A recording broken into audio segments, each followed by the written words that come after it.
Good evening, everyone.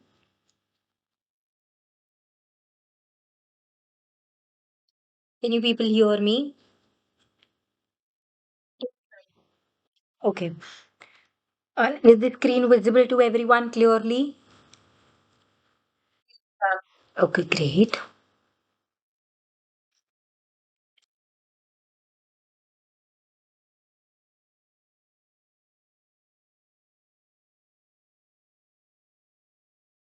Okay,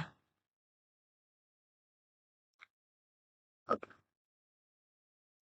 fine, guys. So, what we have done yesterday, is it clear to everyone?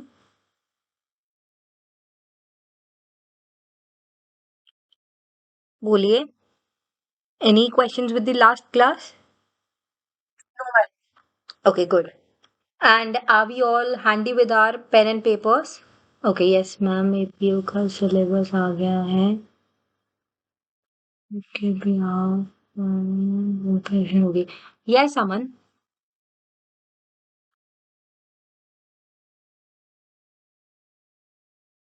उसी के behalf पर होगी. But keeping your PYQs in mind, we'll be covering everything, even the related matters also. Okay? Any other question? Or shall I start with the class then?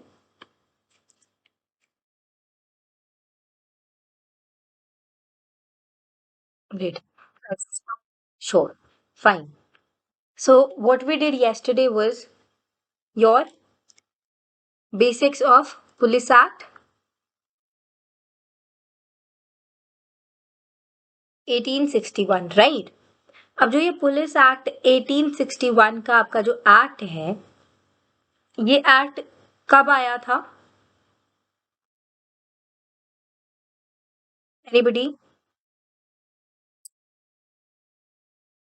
22nd of March 1861. Fine. इस act में कितने sections हैं? 47 sections हैं इस act में. And जो act होता है वो इन्फोर्स किसकी कंसेंट के बाद होता है? ऑनरेबल प्रेसिडेंट के बाद. अच्छा, बट ये जो एक्ट है ये कब का है? Which year? 1861. कोई ऐसे एक्ट्स हैं जो हमारे पास थे या है जो इतने ही पुराने हो? Yes, yes, Indian penal code 1860 और 1881, राइट? क्या बात है. ठीक है. Indian contract act and Indian evidence act also. Then again these all are of 18th century. ठीक है. अब कीपिंग दिस इन माइंड, जो पुलिस एक्ट है वो भी 18th सेंचुरी का, यानी ये ब्रिटिशर्स मेड लॉ था समहाउ, या ब्रिटिश टाइम के जब टाइम पीरियड है उस टाइम पे बनाया गया था, जब ब्रिटिशर्स का टाइमिंग चल रहा था या रिजाइम चल रहा था इंडिया में, ये लॉ उस टाइम पे बनाया गया था. Do you people agree this with this और नॉट? ठीक है. अब ये जो लॉ था इसका क्या सिनेरियो था? प्री इंडिपेंडेंस ऑल्सो, या जब हमारे जो ब्रिटिशर्स हैं इन्होंने लॉज को बनाया था, या ये जो लॉ ये जब से एक्ट बना भी नहीं था उससे पहले का क्या? Just give me 1 minute, I admit some people I guess. Okay fine. मुझे एक बात बताओ कि अगर हम बिल्कुल हिस्टोरिकल बैकग्राउंड में चलें, हिस्ट्री में चलें, तो क्या पहले पुलिस की जगह कुछ और लोग हुआ करते थे? अगर आप बिल्कुल ऐसे मूवीज को याद करके बताओ, या आपने कभी कोई सीरीज देखी हो या कोई कार्टून सीरियल्स देखे हो जिसमें आपने देखा हो कि पुराने जमाने में पुलिस का काम कौन करता था? ओके.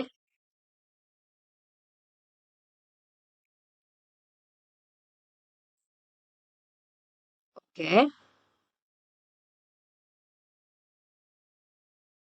सो हमारे जो प्री ब्रिटिश, जब ब्रिटिशर्स ने ये लॉ नहीं दिया था, बिफोर दैट क्या पुलिसिंग लॉज थे इंडिया में?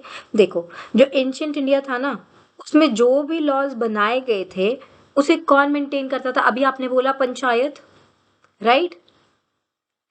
पंचायत जो पंच होता है उसे हम क्या मानते हैं, वो कौन है उस पर्टिकुलर एरिया का?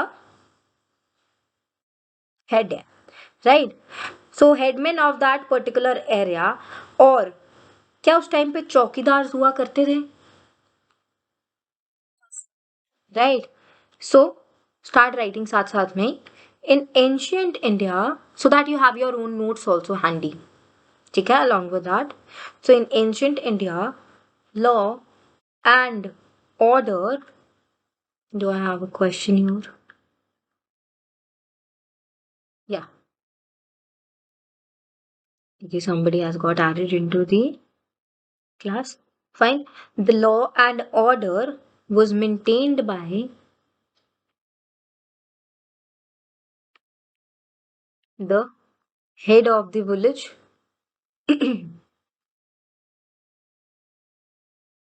or चौकीदार्स, ब्रैकेट में लिख लो वॉचमैन्स.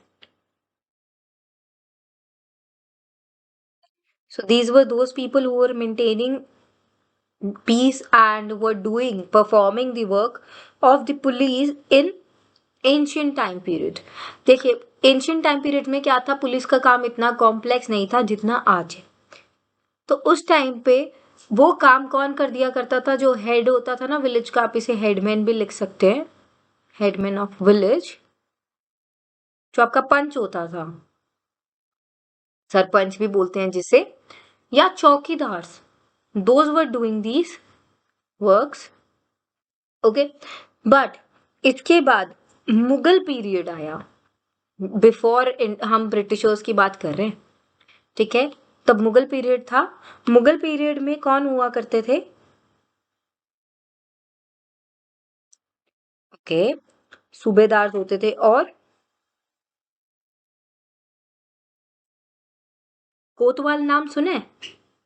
आपने कभी ये कहावत सुनी है, उल्टा चोर कोतवाल को डांटे? The kotwal is police your. Have you heard of that? हाँ हाँ, सर्जन बोलते हैं. I acknowledged it. I said yes while you have mentioned it in the chat box na. I said yes. Aman, is it you? Yeah. Okay. इसके बाद जब Mughal period start हुआ तब what happened? I guess the students are joining regularly. Okay. ठीक है. So what happened during the Mughal period? Write down.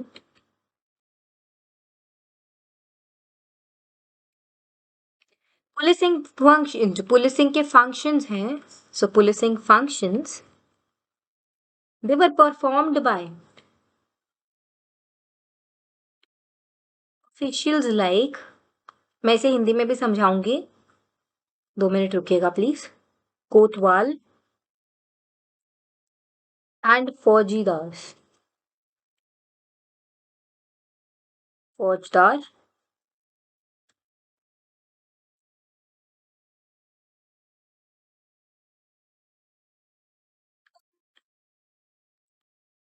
who maintained,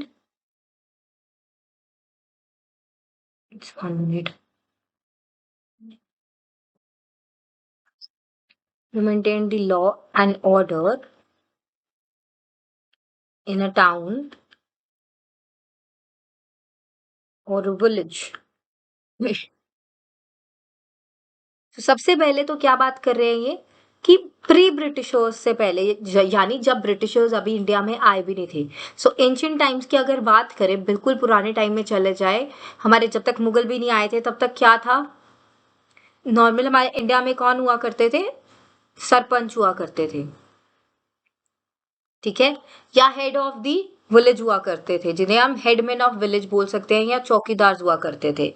then Mughal period आया. During that what has happened?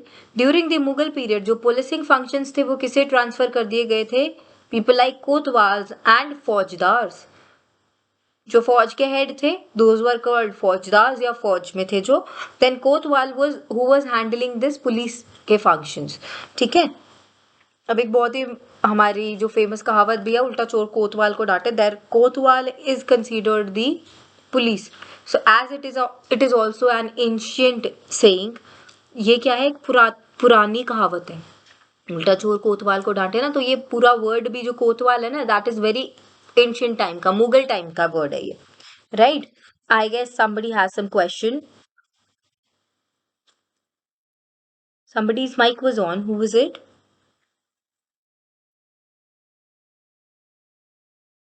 Is there any question, students, till here?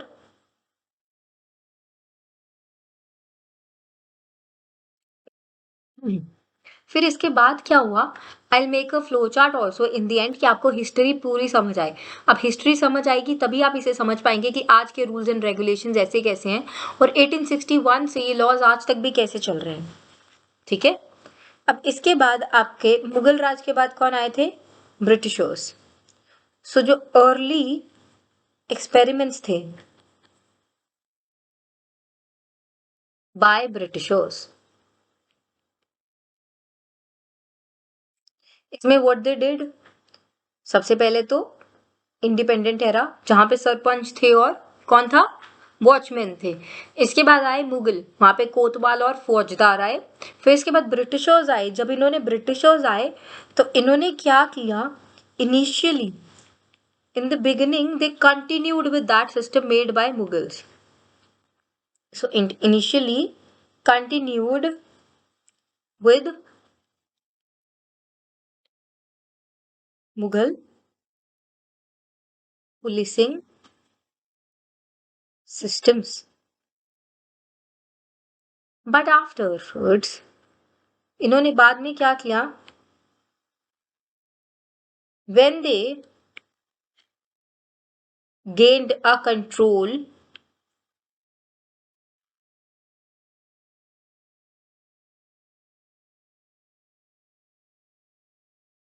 when they gained a control,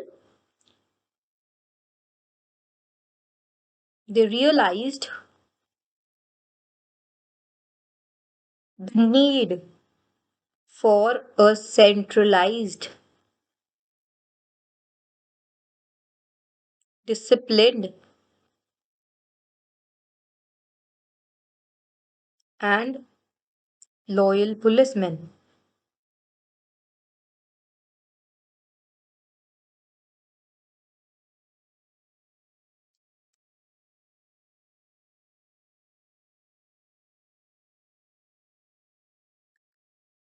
To protect their administration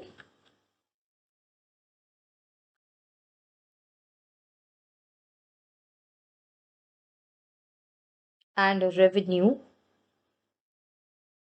collections.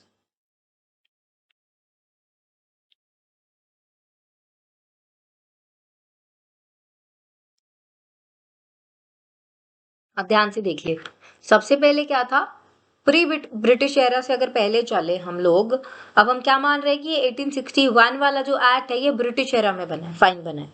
लेकिन इस तक आते तक इन्होंने क्या क्या steps लिए, सबसे पहले तो अगर हम देखें तो यहाँ पर पुलिस नाम की कोई ऐसी चीज ही नहीं हुआ करती थी। पहले पहले कौन हुआ करते थे, सरपंच हुआ करते थे या पंच हुआ करते थे, ये कोई भी हेड हुआ करता था विलेज का। He used to be the one जो डिसीजन लिया करता था, सही गलत बताया करता था। अगर किसी के साथ कुछ गलत हो रहा है तो people use to go to that sarpanch, ठीक है। इसके बाद हुआ करते थे चौकीदार, जो ध्यान रखा करते थे, पेट्रोलिंग क्या करते थे, रात को जागा करते थे टू कीप एवरीबडी सेफ। फिर आया मुगल राज। मुगल राज में फौजदार बनाए गए, कोतवाल बनाए गए। अब इनिशियली एंटर हो गए ब्रिटिशर्स। इनिशियली तो इन ब्रिटिशर्स ने क्या किया, कंटिन्यू ही रखा उसी मुगल पुलिसिंग सिस्टम के साथ, ठीक है। इनिशियली इन्होंने उसमें कोई चेंजेस नहीं लाए, क्योंकि अभी इनके पास इतना कोई ज्यादा कंट्रोल नहीं था इंडिया पे। बट धीरे धीरे जैसे इन्होंने इंडिया पे कंट्रोल जमा लिया अपना, तो इन्हें नीड लगी कि अब हमें और ज्यादा कंट्रोल की नीड है, अभी हमें और ज़्यादा पावर की नीड है, हमारे हाथों में और ज़्यादा होनी चाहिए चीज़ें। ऐसा होना चाहिए कि हम जैसा बोले वैसा हो इस कंट्री में, हमारे पास और कंट्रोल हो। तो वो और कंट्रोल के चक्कर में इन्होंने क्या किया, रियलाइज़ किया कि जो ये पुलिस सिस्टम है यहाँ पर तो पुलिस की मर्जी है अपना सेगमेंट देखने के लिए कि अपना जो एरिया है उसमें पुलिस खुद डिसीजन ले सकती है। बेसिकली पुलिस तो थी ही नहीं ना, तो कोतवाल और फौजदार अपने अपने एरियाज में खुद डिसीजन ले सकते थे, खुद चेक कर सकते थे काम क्या करना है, खुद अपनी मर्जी से करते थे। और वो ब्रिटिशर्स के अंडर नहीं थे, दे वर नॉट बाउंड, यानी उन पे कोई ऐसी लगा लो बाइंडिंगनेस नहीं थी कि उनको ब्रिटिशर्स की बात सुननी है। तो उस टाइम पे इन ब्रिटिशर्स को क्या दिमाग में आया, सेंट्रलाइजेशन। सेंट्रलाइजेशन क्या होता है students, what is centralisation? Hmm.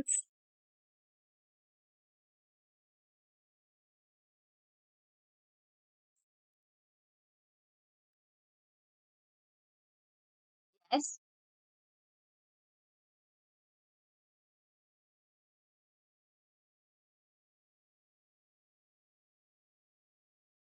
Yes. अब क्या था कि जैसे मान लो ये पूरा एरिया है कोई जिसपे ये सिस्टम चलाया हुआ है। अब जैसे कि अलग अलग एरिया में अलग कोतवाल थे, अलग फौजदार थे, अलग सूबेदार थे, अलग पर्सन थे जो काम कर रहे थे, ये पुलिस की ड्यूटीज को डिस्चार्ज कर रहे थे। तो हर एरिया का अपना ही एक लॉ था, केंद्रित कर दिया गया। यस, बिल्कुल सही बात बोल रहे हो, केंद्रीकरण। आप क्या कर रहे हो, किसी भी पावर्स को केंद्रित कर रहे हो एक ही जगह पे, सारी की सारी पावर्स को एक जगह पे लेके आ रहे हो। वो कैसे कर रहे थे? अब पहले क्या था, जैसे मान लो ये पूरा एरिया लगा लिया, इसमें अलग अलग आपके विलेजेस हैं, टाउन्स हैं, सिटीज हैं, छोटे छोटे जो छोटे एरियाज थे जिसको मतलब अलग अलग राज्य भी बोला जाता था पुराने समय पे।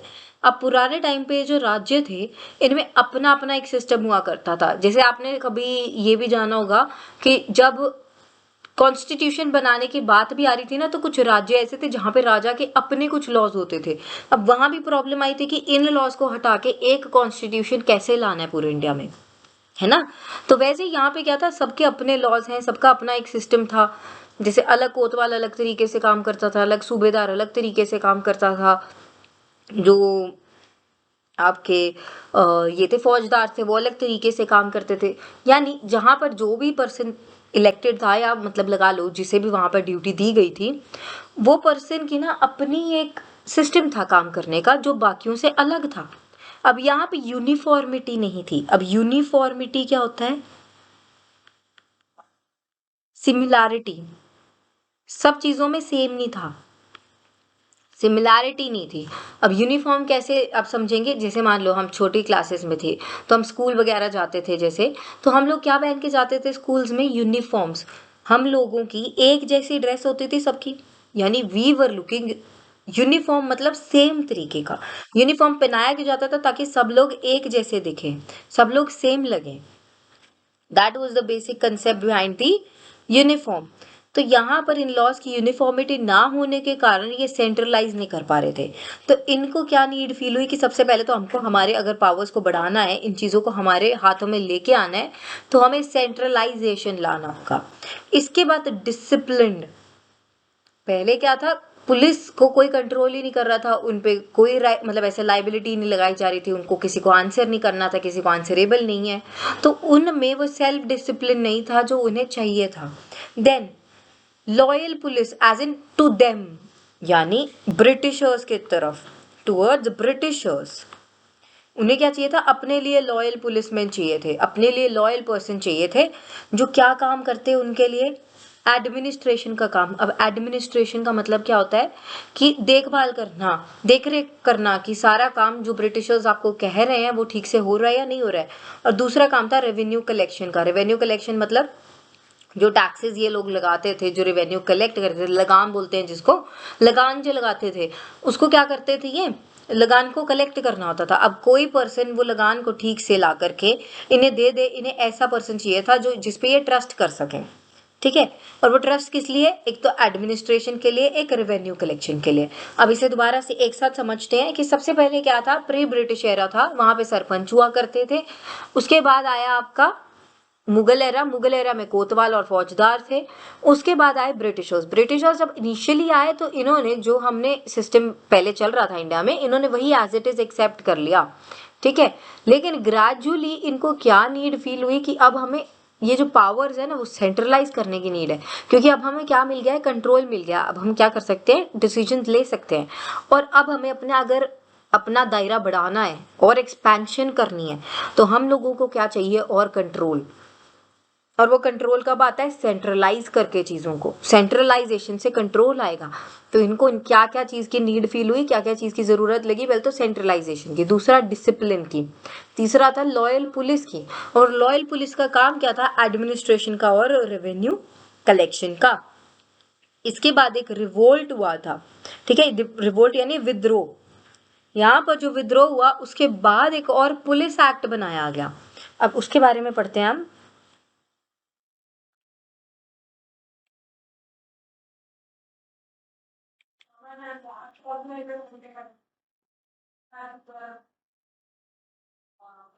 एटीन 1857 के रिवोल्ट में इसके बाद क्या हुआ कि the revolt of 1857 exposed the weakness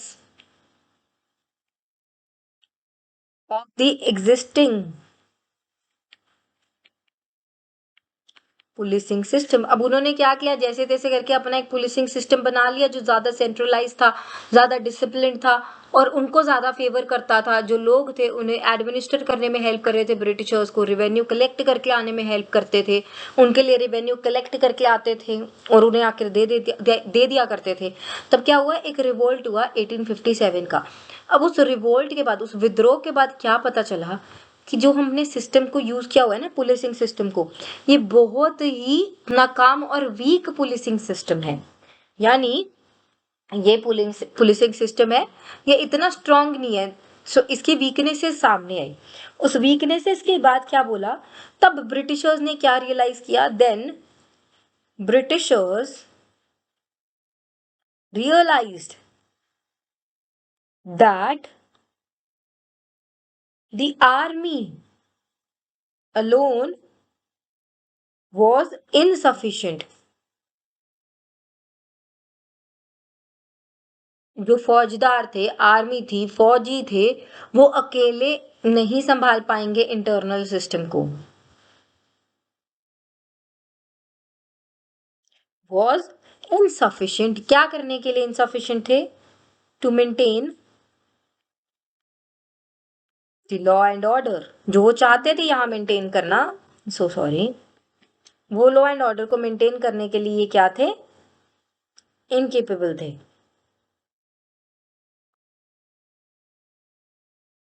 so they needed, then they felt a need for a civil police, for a civil force।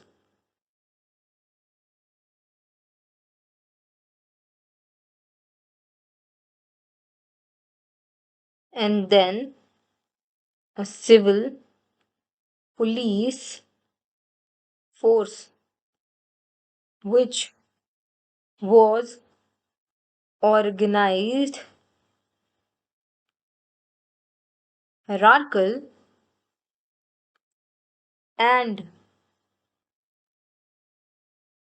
directly connected with the government was introduced।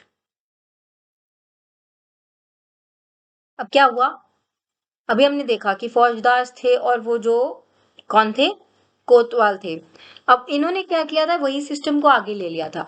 अब उस system के बाद इनको क्या नीड फील हुई कि हमको ना और ज्यादा जो है कंट्रोल की नीड है, तो हमको क्या करना चाहिए, सेंट्रलाइज कर देना चाहिए सिस्टम को।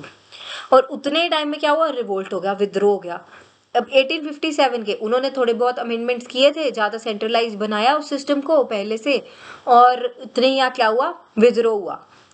अब ये जो विद्रोह हुआ इसके बाद इन्हें क्या रियलाइज हो रहा है कि हमारी जो आर्मी है, हमारे जो फौजी हैं, वो इनसफिशिएंट है मेंटेन करने के लिए लॉ एंड ऑर्डर। ऐसे तो कि ये इतनी सी जो फौज है ये तो लॉ एंड ऑर्डर नहीं मेंटेन कर पाएगी, हमें और भी लोगों की नीड पड़ेगी या और भी लोगों की ज़रूरत है जो लॉ एंड ऑर्डर मेंटेन करने में हमारी हेल्प करेंगे, जो हमारी मदद करेंगे कि जो शासन है, जो लॉज बने हुए हैं, जो कानून है, जो ब्रिटिशर्स का बनाया कानून था उसे फॉलो किया जाए। जैसे वो आपको गवर्न करना चाहते थे वैसे आप गवर्न हो जाओ। सो यहाँ पर उन्हें क्या नीड दिखी कि उन्हें एक सिविल पुलिस फोर्स चाहिए। और कैसी होनी चाहिए वो सिविल पुलिस फोर्स? ऑर्गेनाइज्ड होनी चाहिए, प्रॉपर तरीके से, मतलब उन्हें पता होना चाहिए कि हम कैसे काम करेंगे, उनके लिए एक लॉ एंड ऑर्डर मेंटेन होना चाहिए, हायरार्कल होनी चाहिए। हायरार्कल मतलब अभी कौन सा सिस्टम चल रहा है, हायरार्की में होते हैं क्या पुलिस पर्सन? यस और नो? सब, है ना? तो हायरार्किकल एक ऑर्डर चाहिए था। देन एक ऐसा पुलिस सिस्टम चाहिए था या ऐसी सिविल पुलिस फोर्स होने चाहिए थी जो कनेक्टेड हो डायरेक्टली किसके साथ? गवर्नमेंट के साथ। अब ब्रिटिशर्स की गवर्नमेंट थी तो वो चाहते थे कि हमारे साथ डायरेक्टली कनेक्टेड रहें ये लोग, जैसा हम बोले वैसा ये काम करें। तो ऐसी उन्हें एक पुलिस फोर्स चाहिए थी। सो विद दैट इन्होंने क्या किया अब आगे? So I am hoping you people are writing along with me. Okay, great. Then police commission बैठाई गई। क्या बनाई? एक पुलिस कमीशन बनाई। ठीक है। So that was set up in which year? In the year of 1860। And ये उस टाइम की पुलिस कमीशन पहली पुलिस कमीशन थी जो पुलिस बनाने के लिए बिठाई गई थी।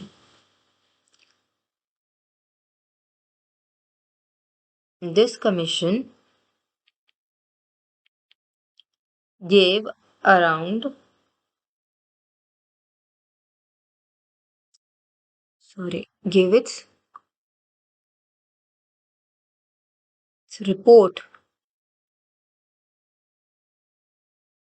इन अराउंड 22 days, यानी इन्होंने 22 दिन लिए और अपनी एक रिपोर्ट लाकर रख दी कि आप ये ऐसे ऐसे करके पुलिस एक्ट बना लीजिए।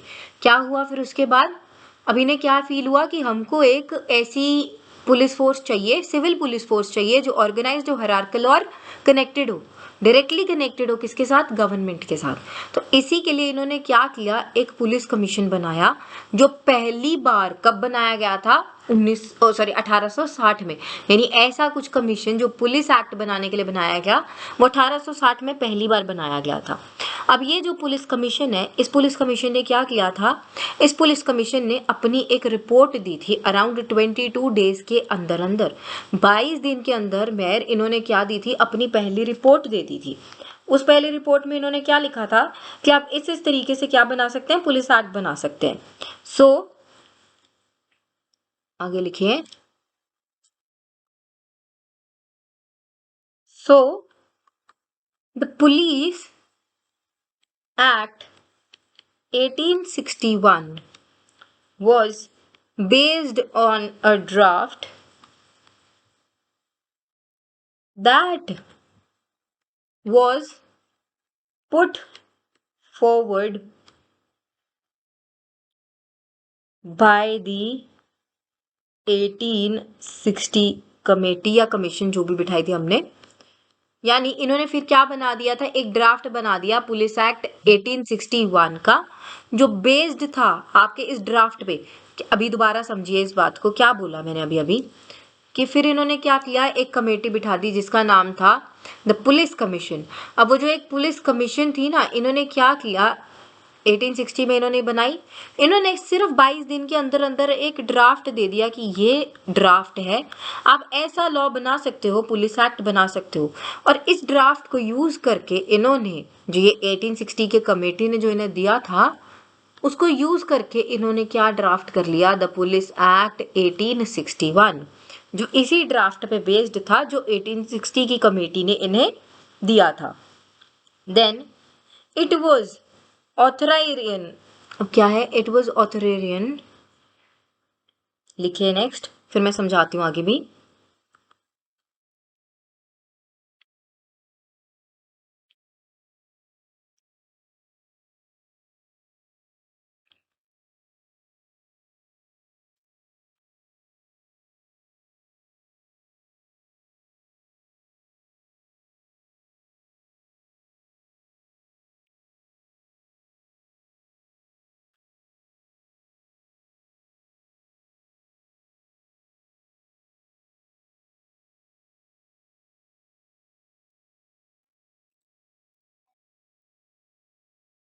coming, I'll write it again.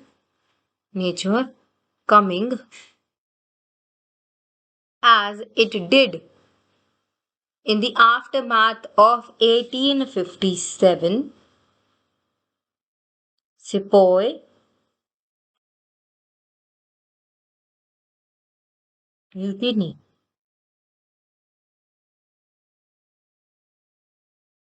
And this act remain in force since that day, even forever,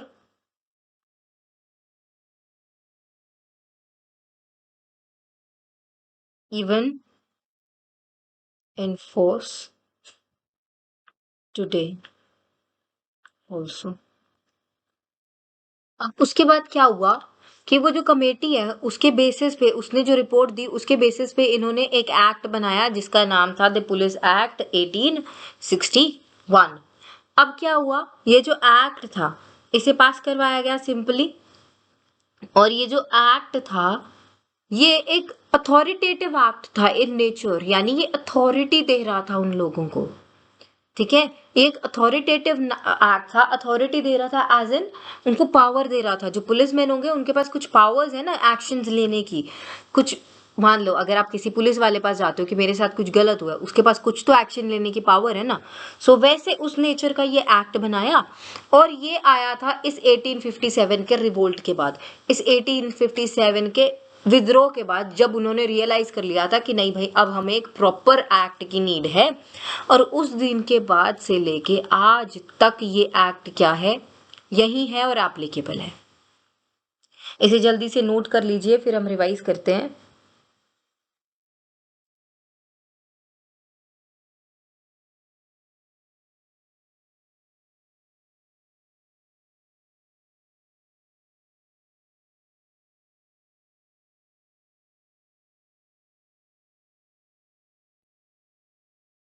writing a little bit. हाँ जी, हाँ जी।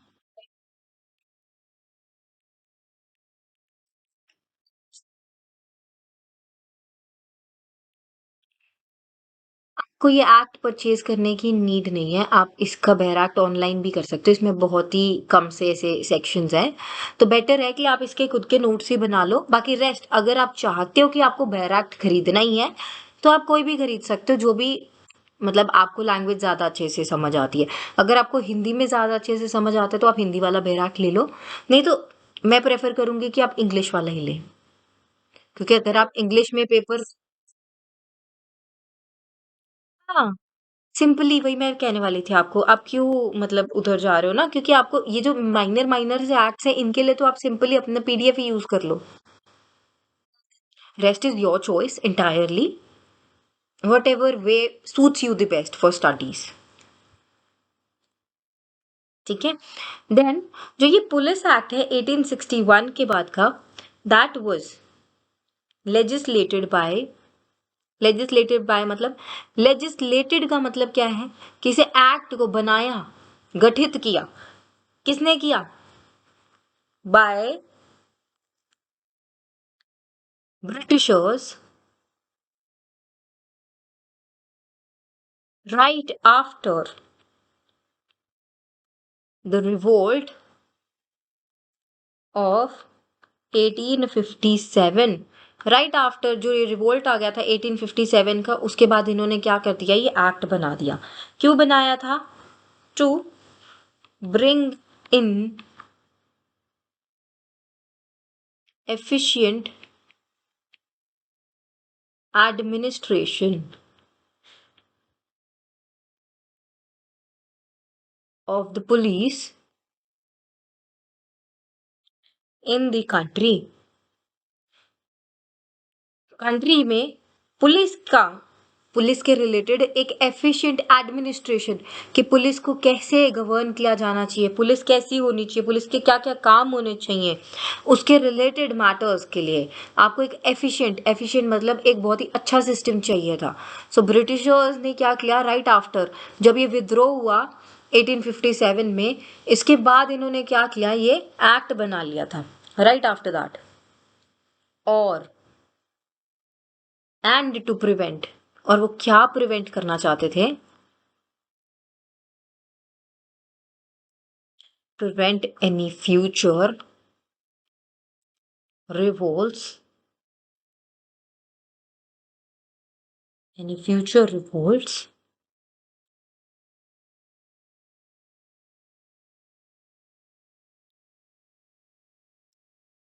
this meant that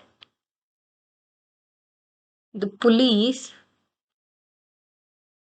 were to always comply with those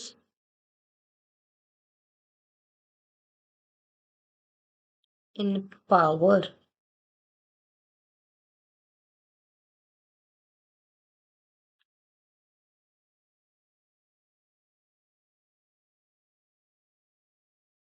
एक बार आप ये लिख लेंगे तो मुझे बता दीजिएगा, हम इसका फ्लो चार्ट बना लेंगे।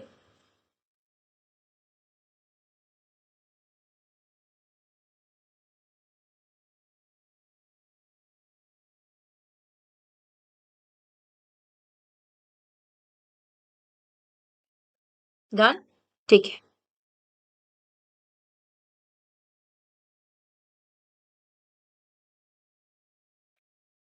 देखिए, सबसे पहले अगर एंशियंट टाइम्स में जाएं तो कौन लोग हुआ करते थे गाइस, बोलिए।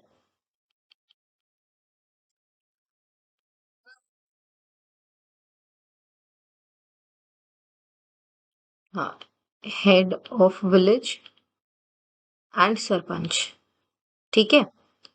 इसके बाद कौन आया, एंशियंट टाइम्स के बाद कौन सा टाइम शुरू हो गया था,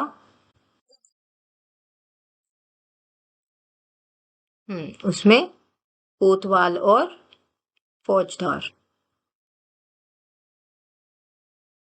इसके बाद कौन आ गए, ब्रिटिशर्स, ठीक है। अब इनिशियली इन्होंने क्या किया था,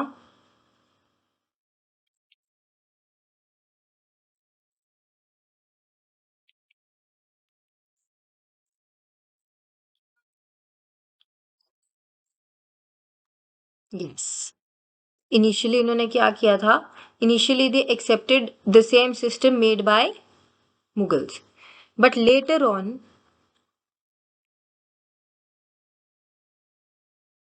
after gaining the control, Britishers realized the need of centralized police.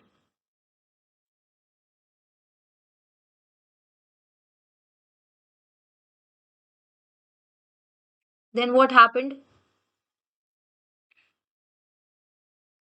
Revolt.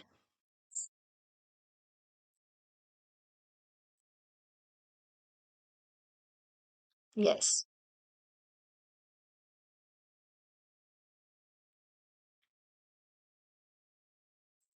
Yes.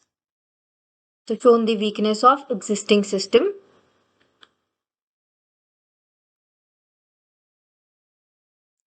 ये जो रिवॉल्ट था इसने शो किया आपको एग्जिस्टिंग सिस्टम की वीकनेसेस के बारे में। तो इसके बाद right after that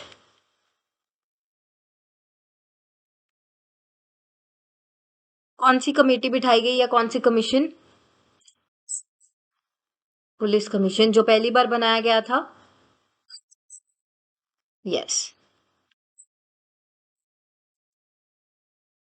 yes, 22 days में इन्होंने रिपोर्ट दे दी थी।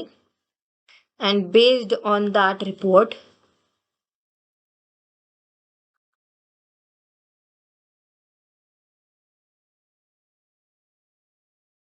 क्या बना दिया गया था,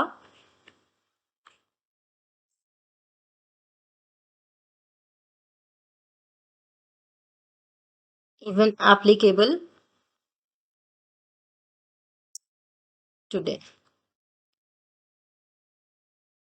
So this was your historical part, which I tried bringing in very easily and very simply, कि कैसे हिस्टोरिकल पार्ट से लेके पुलिस एक्ट तक हम आए हैं, कैसे इवॉल्व किया ये ओवर द टाइम पीरियड, और क्यों इस पुलिस एक्ट 1861 को बनाया गया। एंड ये जो पुलिस एक्ट है, ये कौन सी तीन चीजों को ध्यान में रख के बनाया गया है? ऑर्गेनाइज्ड होगा एंड, बोलिए, पुलिस सिस्टम ये ऑर्गेनाइज्ड है, और क्या है ये? हम्म, यस, सेंट्रलाइज्ड एंड हायरार्किकल है। ठीक है, तो ये तीन फीचर्स को ध्यान में रखकर इसको ड्राफ्ट किया गया है। Now, any questions for this? Anything you people want to ask with the evolution? Yes, yes. Mm-hmm.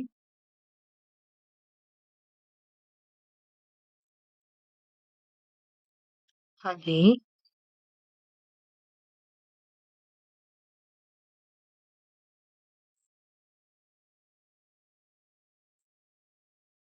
देखिए, पहले टाइम पे कौन हुआ करते थे? वॉइसरॉयज हुआ करते या गवर्नर जनरल हुआ करते थे, राइट? तो पहले तो प्रेसिडेंट नहीं था हमारे पास ना, तो पहले कौन हुआ करता था? वॉइसरॉयज हुआ करते थे या गवर्नर जनरल्स हुआ करते थे।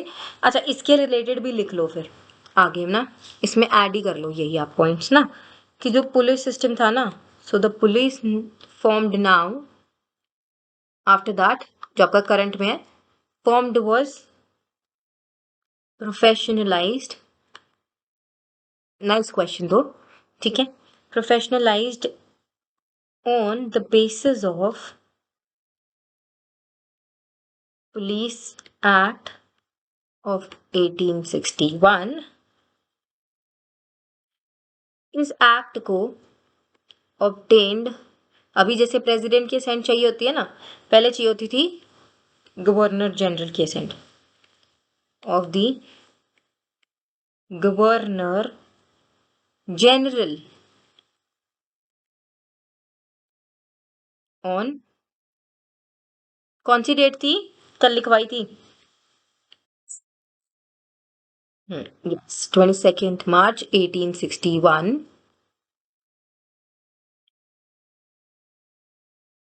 एंड उस टाइम पे गवर्नर जनरल, लगा लो लास्ट या फर्स्ट वाइस रॉय जो था, he was, anybody who knows his name?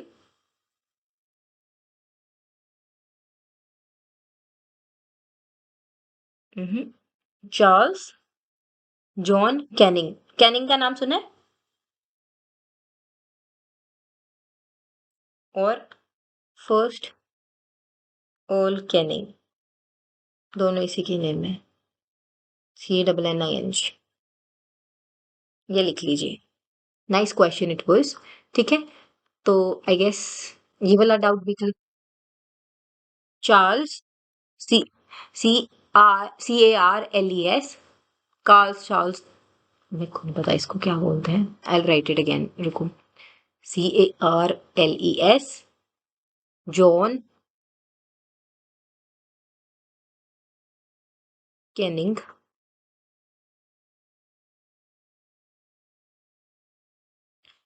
I have heard people saying him Charles only, अब ये कार्ल्स है या कैसे इसे प्रोनाउंस किया जाएगा, but I what I have heard is it is called Charles only, there is no H दो।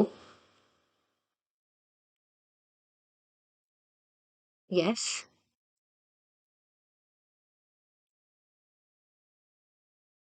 First viceroy, last governor general.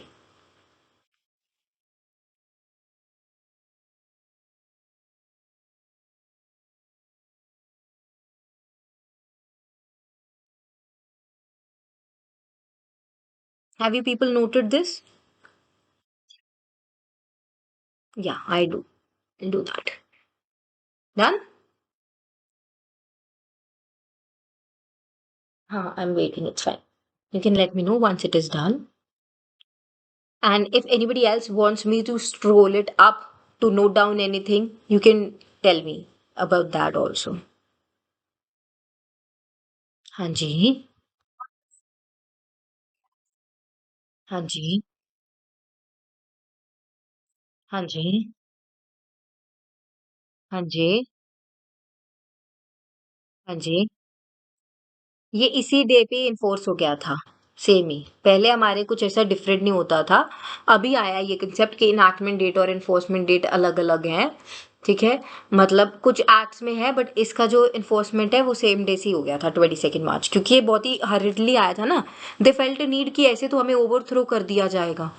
If we don't have a police system, if we don't have control over them, if we can't control their actions, we don't have force over them, तो हम क्या करेंगे? तो for that reason there is only one date which is given everywhere, that is this 22nd March 1861 for this act respectively. Okay? Okay, bacha. So everybody has noted it down. Any question for today's class, students?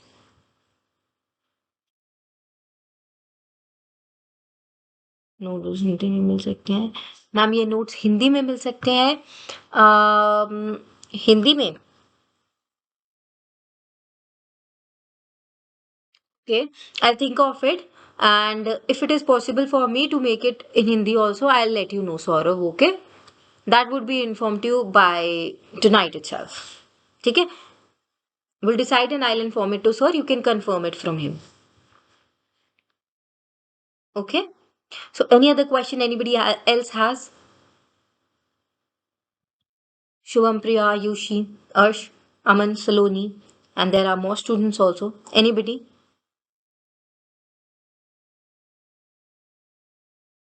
Okay, Ashutosh says no question. Okay, great. So we'll end today's session here only and we'll start with the art in the next lecture. Okay, so that is it for today's class. We'll meet again in the next lecture, students. Welcome. You're welcome. Bye bye, students. You're welcome, bacha.